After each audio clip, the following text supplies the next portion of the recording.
지난 올 2월 달에 청해 디아코니아 지도자 협의회 그 주최로 우리 교단 사회봉사 지도자들 인솔해서 해외 선교 집회를 필리핀 제도 근교에 있는 미국령인 괌으로 다녀왔습니다.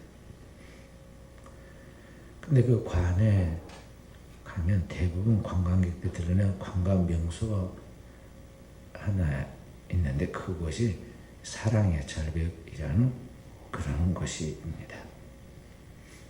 멀리서 그쪽을 바라보면 절벽이 확실하게 보이고 이제 그 가까이 가서 거기에서 이제 일몰 있는 곳에서 그 사랑의 주제로 연극하는 것도 이렇게 보이고 그러는데 그 내용은 이러한 것입니다. 과거에 이 괌이 여러 나라의 지배를 받았는데 그 중에 이 스페인의 지배를 받은 때가 있었는데 이 스페인의 귀족 주신 그 아버지하고 그 땅의 원주민 추장인 그 어머니 사이에 딸이 이제 아이가 또 태어났는데 이 태어난 딸도 아주 아름다운 여인이었어요. 그 아름다운 처녀의 모습에 반한 스페인 장교가 그녀의 아버지가 달려가서 딸과 결혼해달라고 허락해달라고 그러죠. 그 아버지는 원래 스페인 출신이니까, 스페인 장교 출신이니까 그 건장하고 똑똑한 젊은이가 자기 딸을 그렇게 사랑하는 것을 보면서 쾌히 마음에 들어가지고 승낙을 해주었습니다. 근데 문제는 그 아버지가 아무리 그 딸을 위해서 이제 신랑감을 허락해 줬지만은 그 여인의 그 처녀의 마음속에는 지금 청혼한 그 스페인 장교가 아니라 그 땅 원주민, 그 원주민들 차모루족들이라고 하는데 이 차모루의 청년을 깊이 사랑하고 있었어요. 근데 이게 두 사랑하는 남녀의 의사와는 상관없이 이 딸의 혼사를 지금 강력하게 추진 중이던 이 부모로부터 사랑하지 않는 스페인 장교와 결혼할 수밖에 없는 상황에 몰리게 되자 그녀가 이제 부모님 몰래 집에서 나와가지고 사랑하는 그 원주민 청년에게 이 일을 알리고 도망을 칩니다. 섬이 그리 크지 않은데 그 해변을 막 따라 무작정 도망을 치는데 신부가 없어진 줄 알고 이제 막 추격조가 생겨가지고 쫓아갑니다. 그 도망가는 사람과 추격하는 사람들이 막 이렇게 이제 달려가고 있는데 결국 두 사람이 끝까지 가다 그 섬인 거예요. 마지막 도달한 것이 바로 그 절벽이었어요. 그래서 두 사람이 피할 수 없다는, 더 이상 이제 도망갈 수 없다는 것을 알고 그래서 이제 이 땅에서는 두 사람이 사랑을 이루지 못하겠구나 순간 판단하고 저 세상에 가서라도 그 사랑을 이루자고 둘이서 맹세를 하고 원주민이니까 머리를 이렇게 여인들처럼 길게 길렀어요. 그래서 이 아가씨와 이 총각이 서로 긴 머리를 묶은 다음에 그 절벽에서 뛰어내렸어요. 높이가 378피트라고 했어요. 멀리서 봐도 꽤 높은 데인데 거기에서 가장 그 섬에서 높은 데인데 거기서 두 사람이 뛰어내려서 그 사랑을 지키려고 했던 그 기념해서 사람들이 그것을 연인의 절벽이라 부르기도 하고 또 사랑의 절벽이라고도 그렇게 불러요. 거기 또 총탑을 만들어둬 가지고요. 거기서 그것을 기념하면서 그 사랑의 그런 추억들을 가지고 종소를 계속 총을 쳐요. 거기 가면 종소리가 끝이 되지 않습니다. 괌 해변, 괌을 남부, 중부, 이렇게 북부 이렇게 부르는데 그 중부 정도 되는 그 해변과 투몬만의 그 국경과는 한눈에 볼 수 있는 괌의 관광 명소이기도 합니다. 저는 비행기에서 이렇게 내다보니까 마치 긴 그 불가사리 이렇게 같이 다이아몬드로 만든 불가사같이 멋있게 보이더라고요. 새벽에 이렇게 광경을 보니까. 내려가 보니까는 이제 뭐 보통 이제 섬이고 우리나라의 제주도보다 더 작은 섬이니까요. 그 섬이니까 뭐 특별한 것이 없다 싶은데 하여간 그 나름대로 그런 관광지로 유명하죠. 오늘 이 괌에 있는 사랑의 절벽 이야기처럼 우리의 삶의 근간을 이루고 있는 주제는 사랑입니다. 그래서 사랑의 노래, 그림, 또 연극, 영화, 그리고 우리의 삶은 늘 누구를 사랑하거나 사랑받거나 사랑에 대한 관심이 항상 있죠. 왜 그러냐면 인간은 본래 하나님의 형상과 모양을 지었는데 하나님의 본질이 사랑이기 때문에 그런 것입니다. 요한에서 4장 7절에 하나님은 사랑이시라 그랬죠. 그리고 하나님께서 세상을 이처럼 사랑하사 하나님은 우리에 대하여 그 사랑을 나타낸 징표, 확실한 나타내는 그 표식이 뭐냐면 그의 아들 예수 그리스도를 우리에게 보내주시고 그렇게 해서 십자가로 우리의 죄를 도말하여 구속해 주신, 영생을 얻게 해주신 그것이 하나님 우리를 사랑한다는 확실한 징표이죠. 자, 그래서 오늘 이런 사랑 속에서 우리의 인생이 이제 삶을 살아가게 되는데, 그래서 오늘 우리는 그리스도인으로서 그 사랑의 결정체의 결혼과 또 결혼을 이루어가는 그러한 공동체인 가장 적지만 강한 공동체의 가정에 대해서 어떤 이해를 하고 어떤 자세로 살아가야 하는가 하는 것을 오늘 하나님 말씀 속에서 정리하도록 해야겠습니다. 창세기 보면 최초의 인류의 가정 이야기가 나오죠. 인류의 조상 아담과 하와를 하나님께 창조하시고 두 사람을 짝지어 주시고 그리고 부부가 되게 하죠. 남편과 아내로 이제 주님이 주관해서 그 한 몸이 되게 하십니다. 주님이 아담을 창조하신 그 후에 하와를 만들어서 창조해서 그 교회 이끌어 오실 때 하나님 어떤 마음의 의도로 그냥 말씀하시냐 하면은 아담이 혼자 사는 것이 좋지 못하니 그를 위해 내가 돕는 배필을 지으리라 하시고 돕는 배필이라고 그랬어요. 그러니까 이 자칫하면 우리나라 사람들은 말이죠. 남자가 버리고 또 하늘이니 그때 여자들은 옆을 정부해야 한다. 여자는 반드시 남편을 따라야 한다고 그렇게 막 계급적으로 이해해서 옛날에 가부장 정사에서는 많이 여인들을 또 우리나라는 그런 것이 아니라 우리 세계 역사에 보면 그런 것들이 있었어요. 그렇게 했는데 여기서 돕는 배필이라는 것은 남자를 여자가 돕는다. 꼭 그런 뜻은 아니에요. 남자 주 안에서 남편도 아내도 다 똑같다고 했어요. 여자가 남자에서 나온 것 같이 남자는 또 여자의 몸에서 나오잖아요. 그래서 이 부부는 동등하고 하나님 앞에서 평등한데 여기 돕는 관계라 그 말 돕는 배필이라 그 말은 부부가 서로 돕는 그런 관계란 뜻이에요. 그렇게 해서 오늘 우리가 하나님의 형상과 모양이므로 오늘 하나님의 완전한 형상으로 되어지도록 완전한 사랑을 베풀어라 그런 말이에요. 그러니까 이 부부가 한 몸을 이루어가라 하나님의 그 뜻으로 남자와 여자를 지을 때는 이 주님을 닮아서 하나님을 닮아서 이 두 사람이 서로 잘 도와가지고 하나님의 사랑의 완성을 이루어가라. 완전한 사랑의 완성을 이루어가라 그런 뜻이 들어있다는 것입니다. 정신과 의사이자 신학자인 티머시 R. 제닝스가 그래서 이렇게 말했어요. 아담은 자신을 내주고 희생할 수 있는 대상이 필요했다. 하와는 아담의 이타적인 사랑의 수혜자로 지음을 받았다.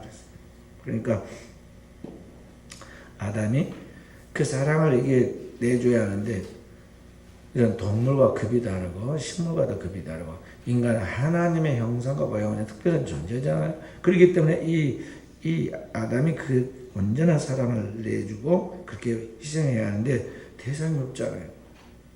없어. 사람이 동물을 그렇게 사랑한다는 것은 이거 안 되는 이야기죠.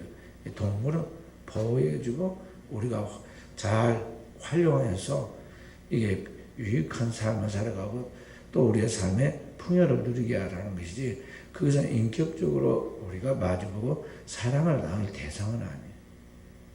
그러니까 대상이 필요한데 그 대상이 뭐냐면 하와다는 거죠. 그 하와는 이런 아담의 이타적인 다른 사람을 사랑하는 그 사랑의 수혜자로 선택받았다는 거죠.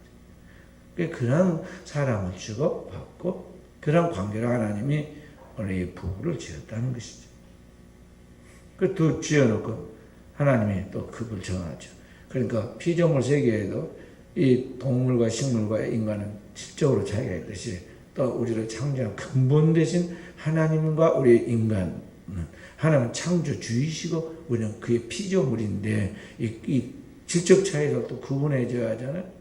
인간은 하나님이 영생하도록 하나님과 함께 영생하도록 지었는데 이게 자칫하면 이게 이 잘못된 오해를 불러올 수 있다는 거죠. 그래서 하나님은 하나님이시고 인간은 인간이라는 분명한 질적인 것을 알 수 있어야 하는데 그런 것을 위해서 하나님께서 선악과를 통해서 하나님의 하나님 되시면 그래 인간은 그의 지은 피조물이라는 경계를 정한 거예요. 그래서 선악과를 딱 동산 중앙에 두시고 동산 모든 나무의 실과를 먹을 수 있대 선악을 알게 한 나무는 먹지 말라. 먹으면 정령 죽으리라. 반드시 죽으리라. 어떤 말이죠.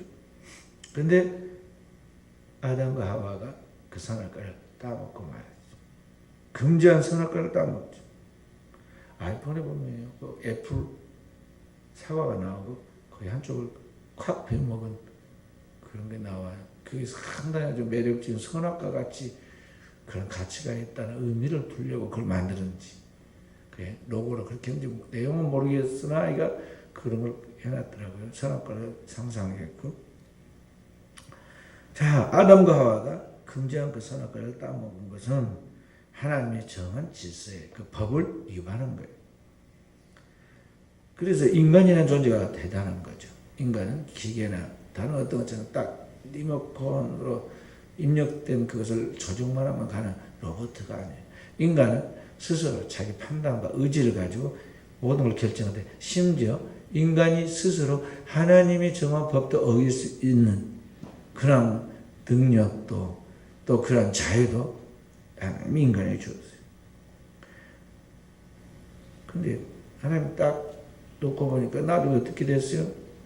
진짜로 하나님이 정한 이 법을 어겨버리죠. 선악과를 따먹음으로 하나님이 정한 질서도 파괴시켜버리는 그런 존재.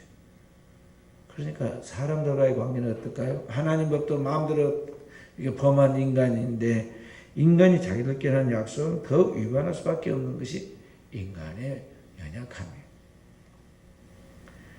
이렇게 선악과를 따먹게 된 것은 배후에 뭐가 문제냐? 가장 중요한 보이지 않는 그 더 중요한 게 그것에 숨겨져 있는데 그게 뭐냐면 인간으로 하여금 선악을 따먹게 유혹하고 격동시키고 그렇게 충동하였던 보이지 않는 영적 실제인 사단이 인간으로 하여금 하나님 앞에서 불신하고 불순종하여 선악과를 따먹도록 만들었다는 거죠. 죄를 짓게 하는 원수 보이지 않는 실체인 사탄이 있다는 거예요. 그래서 우리 그리스도인은 항상 이 세상에서 말하지 않는 이 영적 실체인 원수 마귀 보이지 아니하는 밤의 주인공이 이 도적 원수 마귀의 실체를 알아야 돼. 나로 하여금 나도 모르게 격동당하고 유혹당하고 시험당해가지고 죄를 짓게 만든 원수가 늘 있다는 것을 우리가 조심해야 한다는 것이죠. 그렇다 할지라도 아무리 사단이 인간을 유혹하고 뒤에서 격동해서 충동해서 죄를 지었다 하더라도 결국에는 그 법을 위반하고 하나님 앞에서 죄를 지은 당사자는 누구냐? 누구예요? 아담과 하와예요. 그러니까 하나님의 법을 위반한 두 사람은 책임을 졌어야 돼요. 결국은 자기가 죄를 지었으니까.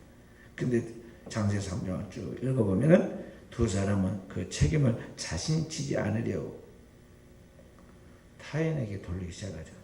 사람도 많지 않고 둘뿐인데 부부뿐인데 둘이서 책임을 전가하고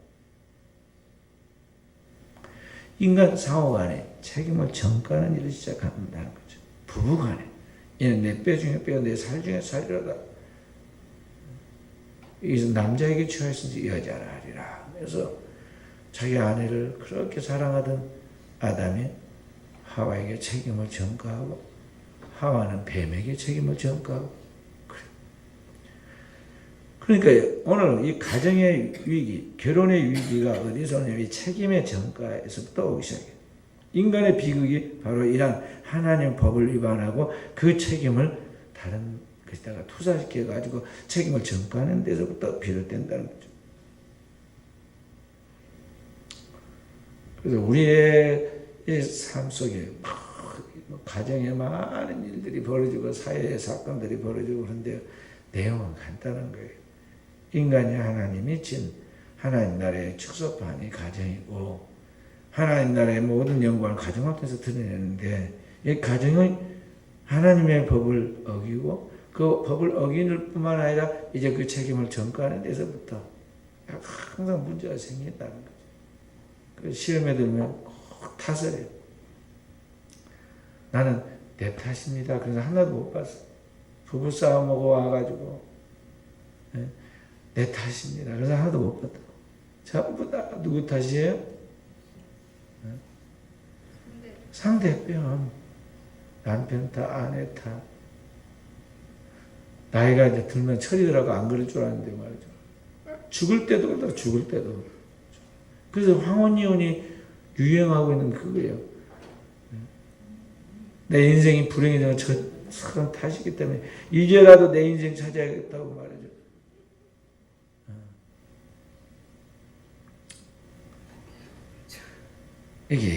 이게 우리의 조상의 조상인 아담 때부터 해왔던 이 조치마다 그런 습성이에요. 그래서 오늘날의 가정을 지키는 가장 중요한 이것을 우리가 놓치고 있다는 거죠. 이 가정에 대해서 우리가 이제 다시 결혼에 대해서 생각해 봅니다. 결혼에 대해서 우리는 언약이라고 하죠. 언약식이라고 그래요. 인간의 약속에는 절대 깰 수 없는 언약이 있고 깰 수 있는 그런 약속인 계약이 있어요. 그래서 우리가 사업 계약서 따낸다, 계약 따낸다 그러잖아요. 그리고 계약서 쓴다 그러죠. 계약. 그래서 어길 수도 있다는 거죠. 언제든지 바꿀 수가 있다는 거죠. 그런데 혼인은 결코 하나님 앞에서 인간이 깨서는 안 되는 언약이에요. 언약. 근데 그 의식이 지금 사라지고 있어요. 마태복음 19장 6절에 주님이 직접 말씀하시기를 하나님께서 짝지어 주신 것을 사람이 나누지 못할지니라. 그러면 모세가 이혼을 해도 좋다고 허락한 것은 뭐냐? 너희가 악하기 때문에 모세가 차선책으로 그냥 인간의 상황에 맞춰가지고 그것을 모세가 그냥 허락한 거지 원래는 그렇지 않다. 하나님의 법은 절대 사람이 하나님의 언약을 혼인에 대한 그 언약을 깨서는 안 된다고 가르쳤다는 거예요. 근데 오늘날 현대사회는 너무나 이것이 유행하고 있어요. 혼인에 대해서 언약의 범주 안에 듣지 않고 점점 계약적으로 나가려고 한다는 거죠. 계약으로 나가려고. 제가 40여 년 전에 신학을 공부하는데 우리나라 신학이 다 이제 유럽에서부터 기독교가 시작을 했기 때문에 우리나라 신학이 다 유럽과 미국에 나와 있는 그런 교회와 또 신학 서적들을 보잖아요. 근데 그때 진짜 너무나 생소하고 이해가 잘 안 되는 너무 지나치게 진보적으로 나가는 그런 이론인가? 그렇게 뭐 의학이 거 있었는데 말이냐. 예를 들어서 프랑스 같은 데서는 계약 결혼이 유행한다고. 그때 당시 40여 년 전에 그 말이 그 이해가 제가 되겠어요? 무슨 결혼이면 결혼이지 무슨 계약 결혼. 살아보고 계약을 맺고 살아보고 마음에 들면 살고 안 들면 파기하고 그냥 또 다시 계약해서 동거해보고 뭐 이런다는 거예요. 도대체 우리 한국의 정서나 윤리에 맞지 않은 그런 이야기들을 하더라고요. 그때 이야기가 지나치다 꼭 알 필요도 없는 거 우리나라에다가 그런 것을 소개해야 하나? 그러고 있는데 어느 날 한 세대가 딱 지나서 우리나라가 이제 그렇게 되고 말았잖아요. 이게 지금 당연한 것까지 생각하고 있어요.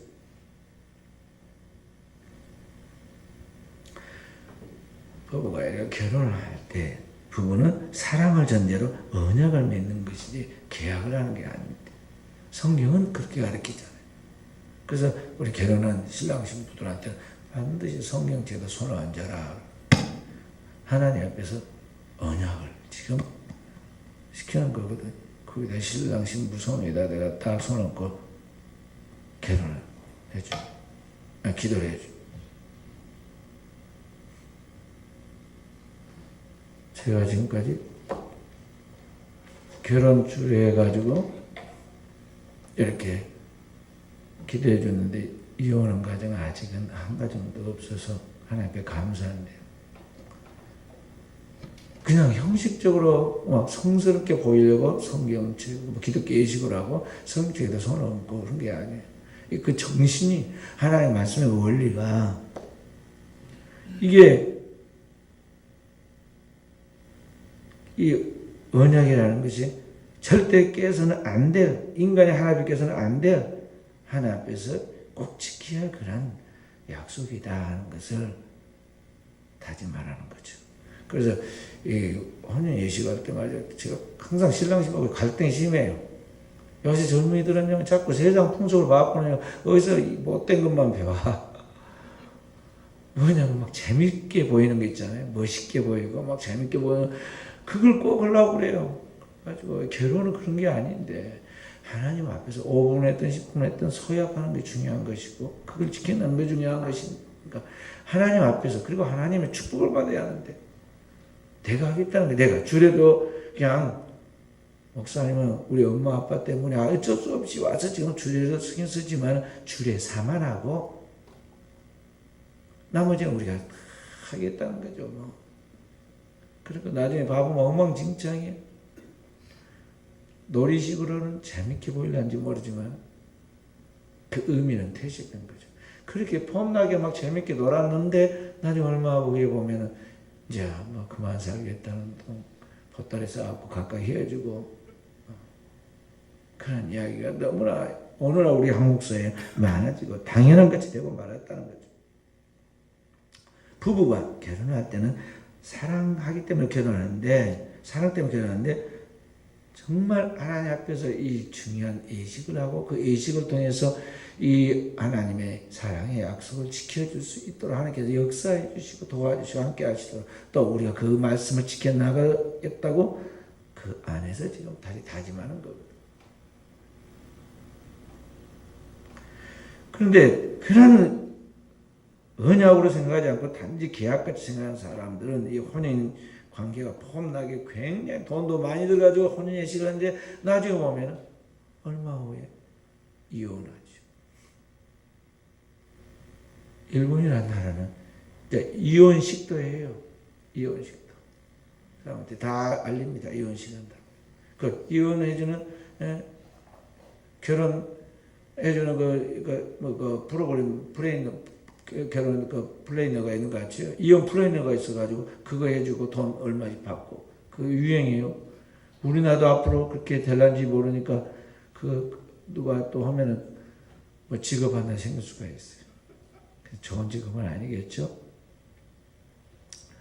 자, 그런데 이렇게 계약적으로 생각하고 혼인한 사람들은 계산했잖아요. 혼인 관계가 나중에 이제 파탄이 납니다. 그 마음에 사랑이 식습니다. 눈에서 좋아 보이던 콩깍지가 벗겨지고 그 사람의 본성, 본질, 그런 성격들이 다 드러나면서 이제 충돌하기 시작하죠. 그렇게 되면은 그때부터 뭐가 나타나냐면 언약 관계는 다 없어져 이 언약 관계가 아닌 계약 관계로 변질되면서 거기에 우상이 떠오르기 시작해요.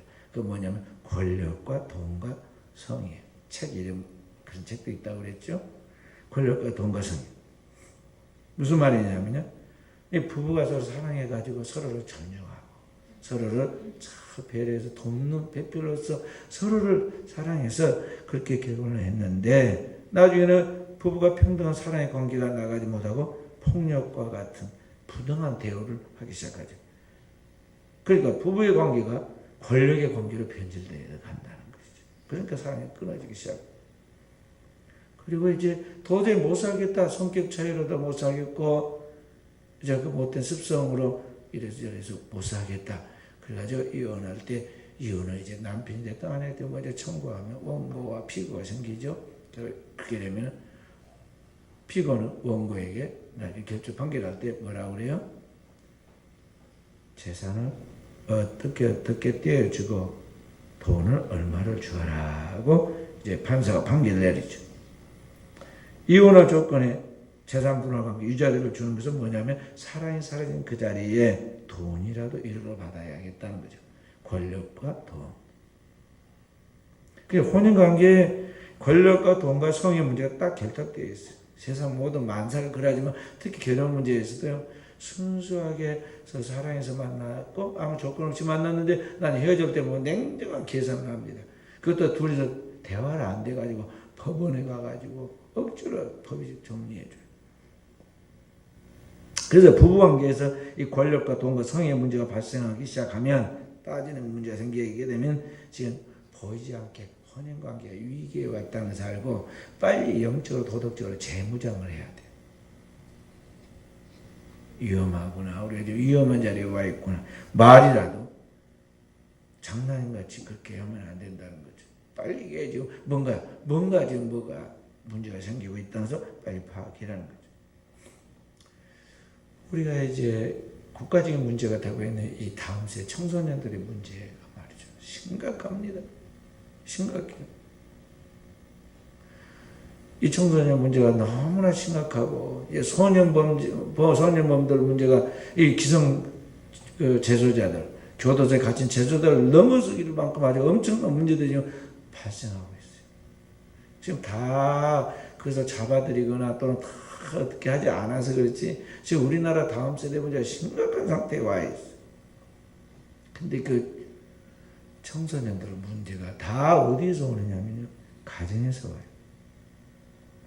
가정에서 부모가 서로 갈등하고 충돌하고 모순된 삶을 살아갑니다.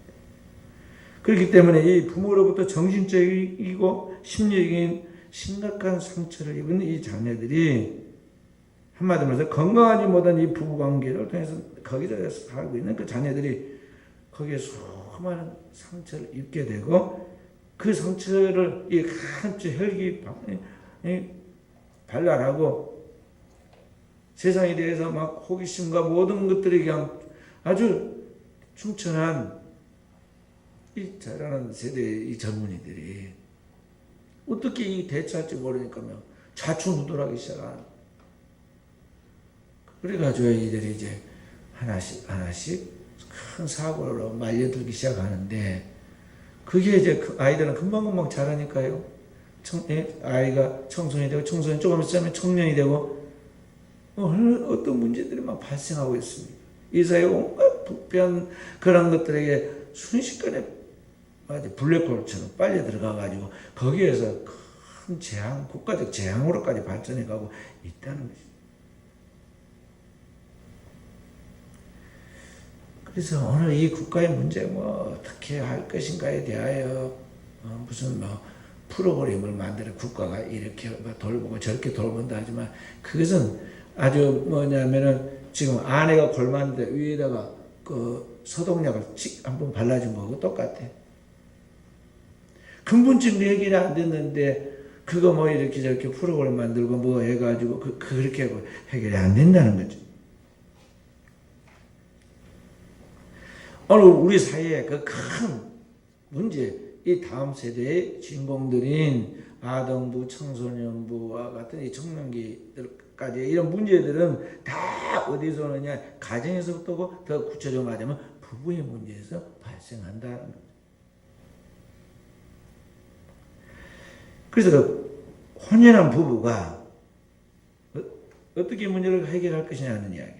효녀나 부부가 성경으로 돌아가서 주의 말씀이 무엇인지를 알고 그 말씀을 따라 진실하게 그 말씀을 따라서 아름다운 관계를 회복해 나가는 것이 오늘 이 사회의 그 복잡하고 골치 아픈 이 문제들을 해결할 수 있는 길이다 하는 거죠.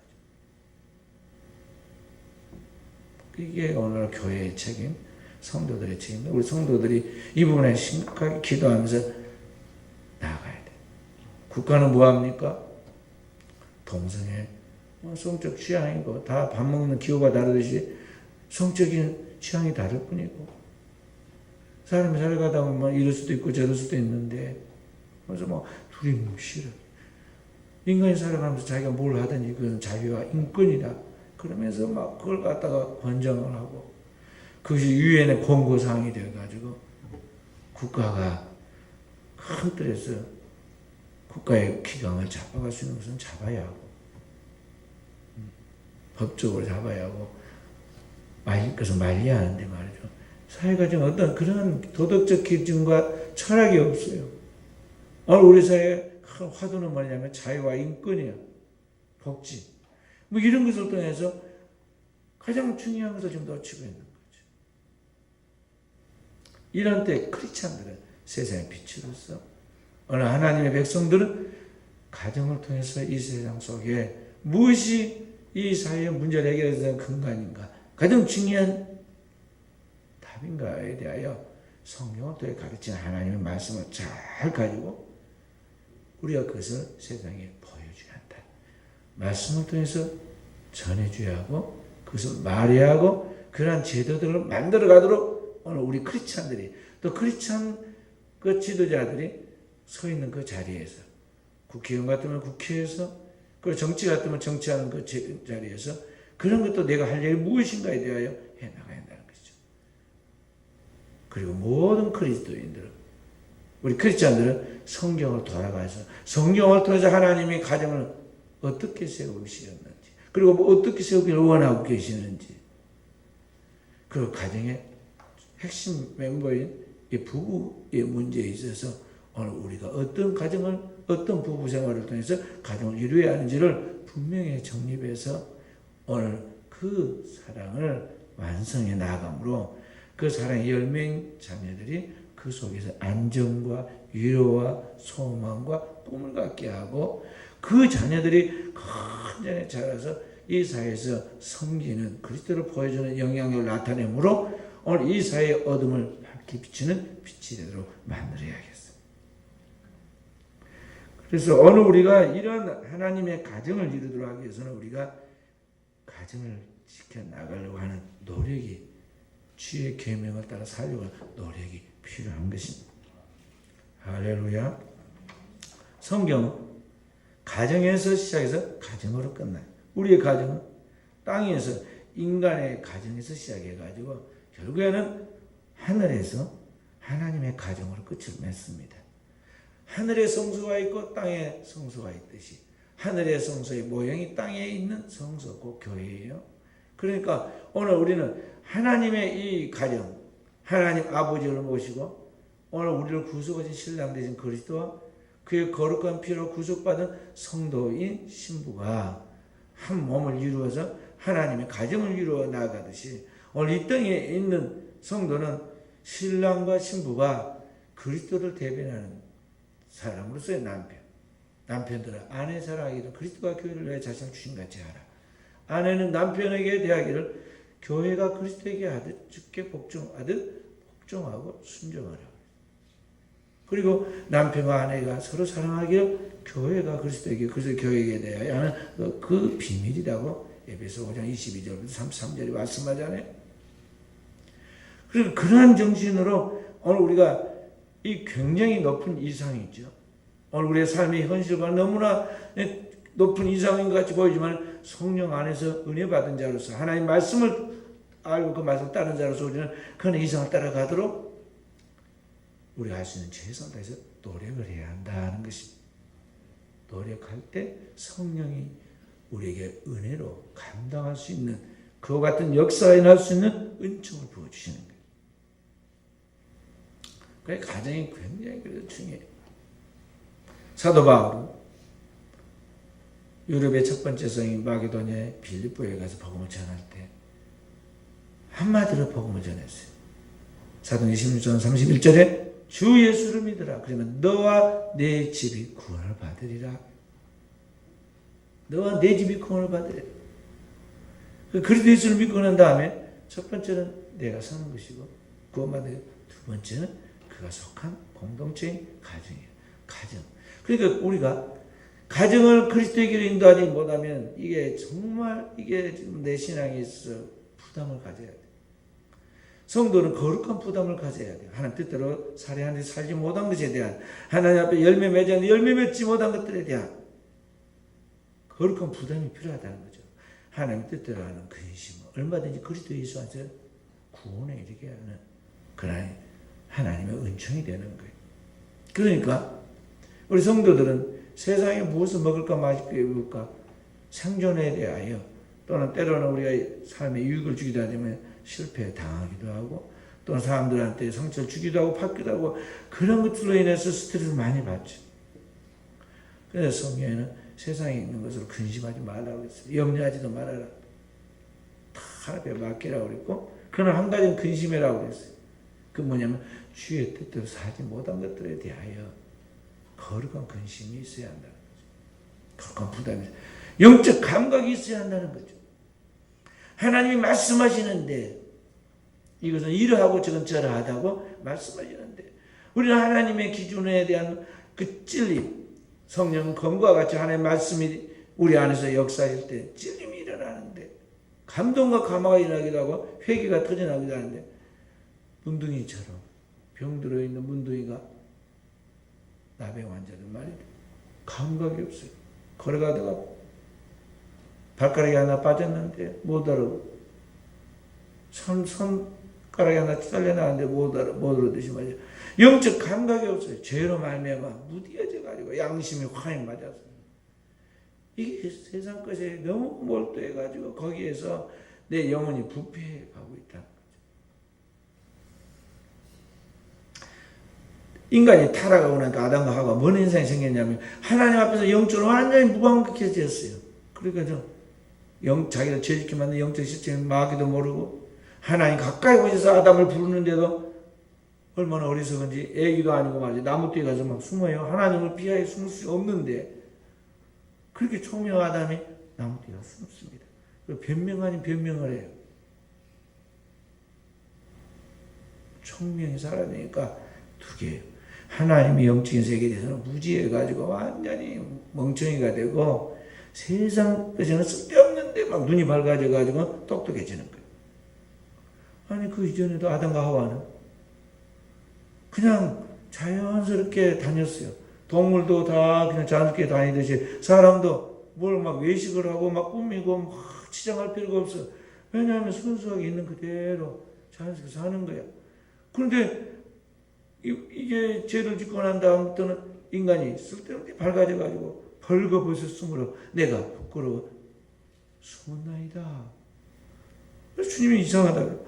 아니, 누가 너를 벌거벗었다고 말했느냐. 그러니까 세상 일에는 쓸데없는 게 막 밝아지는 거지. 계산이 빨라지고.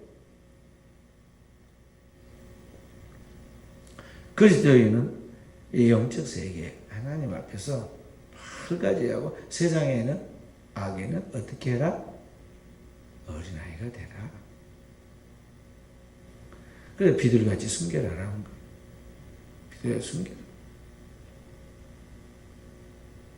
비둘기가 옆에 사람 걸어가도 안 날아가고 있습니다. 먹이 주어 먹느니라. 가만히 있어. 그 비둘기를 보고 평화의 상징이라고 그러죠.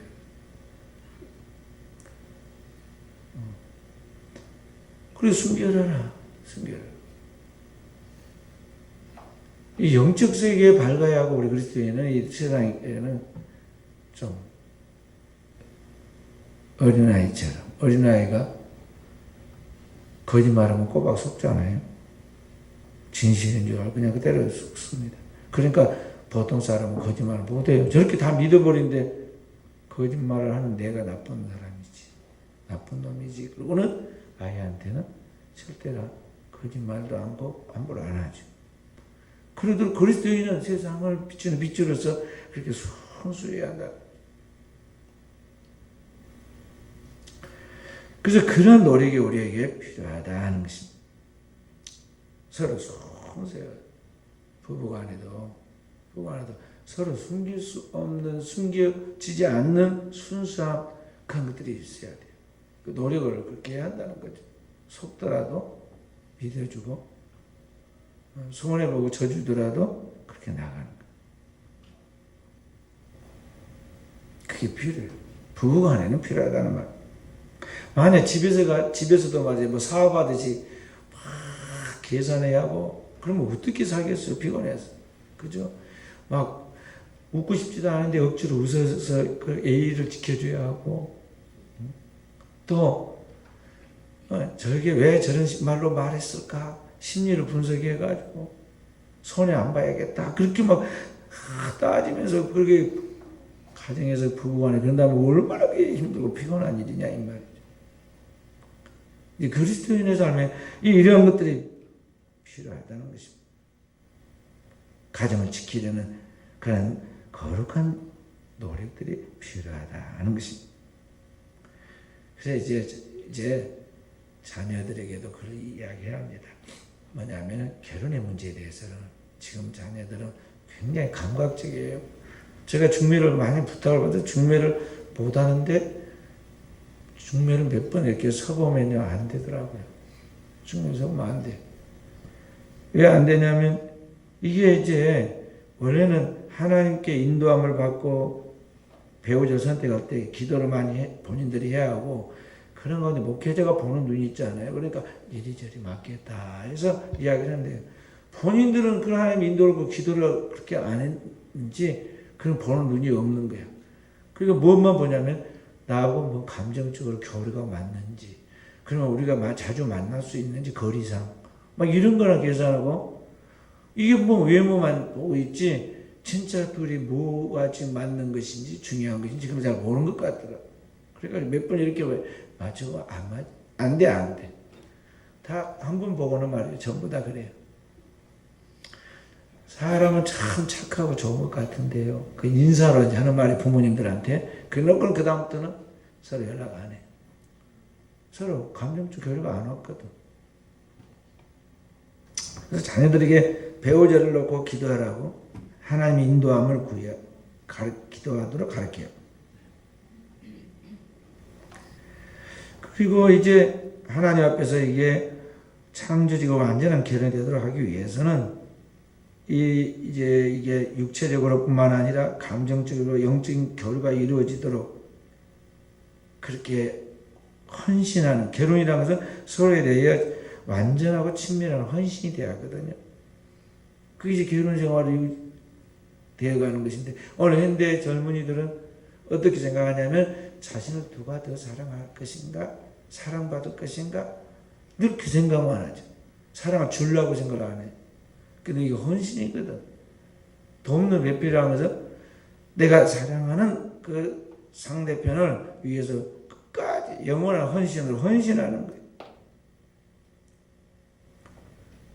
그리고 더 나아가서 생활이 나갈 때는 이제 감출 수 없는 이제 한 몸을 이뤘기 때문에 정직함과 솔직함으로 자신을 다 드러내서 사랑을 주는 거거든. 서로 이해하고 그리고 때로는 비판받을 각오를 하고 자신을 표현하고 또는 그에 대해서 이야기할 수 있는 그런 것들이 다 이루어져야 돼. 부부간에는요. 그래 그런 것들이 훈련이 되어져야 한다는 것이죠. 결혼을 하기에 앞서 이미 가정에서 훈련이 되어져야 돼. 그래야지 나중에 가서 결혼 생활에 나갈 때 그 충격이 격차가 줄어들고 가정을 원만하게 잘 끌어갈 수 있는.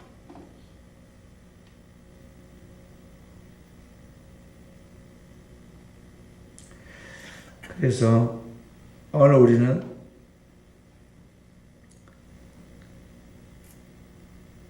이 가정에 대해서 그리스도인들이 가정을 지켜나가려고 할 때 그것을 단순한 사회적인 기업으로 생각하고 두 번, 세 번 할 수 있는 것 같이 연예인들이 또 유명 배우들이 하니까 다 그게 따라하면 된 줄 알고 그렇게 쉽게 생각하는 그런 사회의 풍조 속에서 그리스도인은 한 번 결혼하면 그것이 하나님 나라에 갈 때까지 우리가 영원히 한다는 걸 알고 그래서 지켜나갈 수 있도록 준비하고 가정에서부터 훈련하고 그것을 주님 앞에서 잘 그 말씀을 지켜서 나아가야 한다는 것입니다.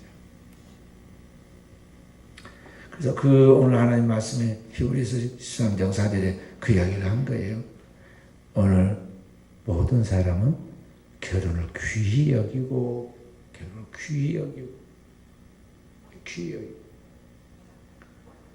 그리고 그 결혼을 지켜나갈 수 있는 노력을 하라고 그랬어요. 거기 뒤에 이제 이야기, 침소를 더럽히지 않게 하고, 음행하고, 간음하지 말라는 것은 뭐냐면, 그 가정을 지켜나가려고 최선을 노력을 하라는 거죠. 왜냐면, 가정을 깨뜨리는, 가정은, 부부는, 혼인은 사랑을 통해 맺어진데, 사랑을 깨뜨리는 그 행위들이잖아요. 이것을 사단이 틈을 타지 못하도록 더 자기를 지켜나가는 훈련을 하라는 것입니다.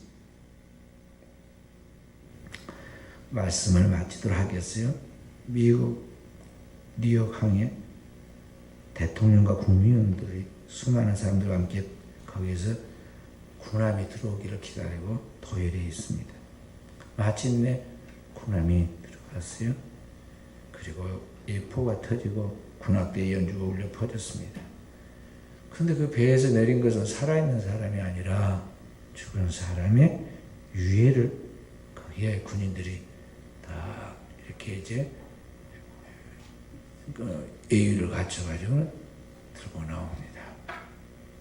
누구냐 하면 그 사이에 유명한 어떤 사람이 아니라 한 평범한 미국 시민인데 외국에 나갔다가 죽어서 오래된 그 시민인데 그 유해를 미국으로 가져와서 안장시키려고 지금 가져온 거예요. 그 주인공, 그날의 그 주인공이 누구냐 하면은 존 하워드 페인이라는 사람이었어요. 홈 스위트 홈이라는 노래를 작시했던 그 사람이었어요. 미국 사람들이 많이 부르는 가정에 대한 노래잖아요. 우리 잘 아는 즐거운 곳에서 날 오라 하여도 내 쉴 곳은 작은지 내 집뿐이라. 내 나라 내 깊은 길이 쉴 것도 꽃도 피고 세우는 집 내 집뿐이지. 그 노래를 만든 그 사람이에요. 그 사람이 죽어서 이방 땅에서 죽어가지고 이제 시신을 이제 가져왔는데 대통령이 나와가지고 국민들도 다 나와가지고 엄숙하게 영접하고 딱 이제 거기서 환영사로 인사를 대통령이 합니다. 대통령이 눈물을 흘리면서 말해요. 그날 우리에게 이 땅에서 무엇이 가장 소중한 것인지, 이 땅에서 우리가 하는 일들이 가운데 무엇이 가장 가치 있는 일인지를 가르쳐 주었습니다. 그래서 홈, 스위트 홈, 바로 가정입니다. 가정에 대한 것을 일깨워줬다는 그 노래를 통해서. 그래서 오늘 우리는 다 뭐 성장하니까, 다 뭐 집이 있고 사니까 다 된 줄 알지만 들고 속에 가서 들어가서 보면 심각하게 상처받고 아픈 투성이고 문제 투성이고 고통이 다 한 짐씩 가지고 있어요. 이 문제를 우리가 어떻게 해결할 것이냐? 세상에서는 답이 없어요. 문명과 문화가 발달해도 공허만 늘고 우리의 삶의 상처만 더 커질 뿐이고 더 고독해질 뿐이지 이 문제 해결되는 게 아니에요. 어느 하나님의 가정이 축소하니 우리의 가정이 회복되어서 하나님의 가정을 닮아갈 때 거기에 하나님의 나라가 임한다는 걸 알고 오늘 또 우리의 가정이 하나님의 가정이 이루도록 이야기했습니다. 사도 베드로서 오늘 거기에 말씀 아까 제가 한번 읽었는데 3장 7절에 그렇게 말해요. 베드로서 3장 7절 난 베드로와 이와 같이 지식을 따라 너희 아내와 동거하고 그를 더 연약한 그릇이요 또 생명의 은혜를 함께 이어받을 자로 알아. 귀히 여기라. 그러니까 하나님의 나라의 생명의 그 유업을 함께 이어받을 자로 알아서 귀히 여기라. 그래서 아내에게도 마찬가지고 남편에게도 마찬가지죠. 함께 하늘의 부르심을 입은 자들로서 함께 하늘의 유업을 이어받을 자로 알고 귀히 여기라. 귀히 여기라. 나중에 이제 하나님 나라에 가면 여러분과 제가 이에 대하여 답을 해야 한단 말이죠. 그래서 이 땅에서부터 잘 훈련되어야 돼요. 그리고 우리 어린 자녀들은 그런 가정에서 자라야 이 자녀들이 이 사회 속에서 하나님이 말씀하신 세상의 빛이 된다는 것입니다. 우리 순천의 교사는 모든 성도들과 가정이 이와 같은 하나님의 축복의 반열에 서 있기를 주의 이름으로 축원드립니다. 살아계신 아버지 감사드립니다. 오늘도 우리 사랑하는 종들 머리 위에 안수하여 주시고 하나님의 가정을 이루어가도록 축복 주시니 감사드립니다.